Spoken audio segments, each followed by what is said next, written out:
Ang intense ng mga kaganapan ngayon sa abot kamay na pangarap sapagkat masisira ang mga plano ni Moira dahil sa gagawin ng anak niyang si Zoe. Dito nga matapos kausapin ni Doc Robert si Zoe ay bigla itong makokonsensya kaya naman ay patatakasin nito ang kanyang lolo Pepe. Samantala ay mapagtatakpan nga ng bruhang si Moira ang ginawa nila kay Lolo Pepe at mapapalabas nga nilang inosente silang dalawa ng anak niyang si Zoe. Paniwalang paniwala naman si Doc Robert sa mga kasinungalingan ng anak niyang si Zoe samahan pa ng pagdadrama nitong si Moira. Dito nga ay magugulantang sila Giselle at Doc Robert dahil sa mapapanood nila na pagpapahirap ng mga tauhan ni Moira sa ama nilang si Lolo Pepe.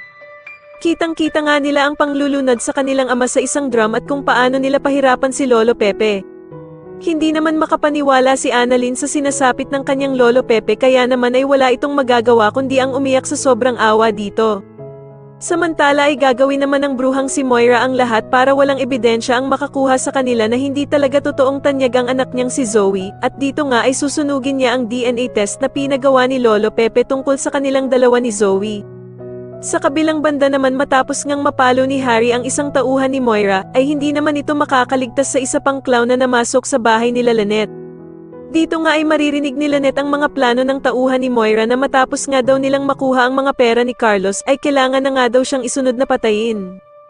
Samantala ay makikipagkita naman itong si Doc Robert kay Bala Hadjo upang ibigay ang hinihingi nitong pera kapalit nga daw ng buhay ni Lolo Pepe.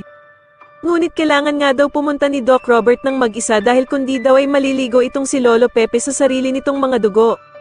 Sa tingin niyo magawa kayang makaligtas ni Harry sa kamay ng mga tauhan ni Moira at magtagumpay kaya si Doc Robert sa pagkuha nito sa kanyang amang si Lolo Pepe, mas lalo na nga talagang nagiging exciting ang mga susunod na kaganapan kaya naman ay mas lalo pa nating abangan ang mas lalong gumigandang abot kamay na pangarap. Maraming salamat po sa inyong panonood at sana po ay ma-subscribe niyo ako. Maraming salamat po.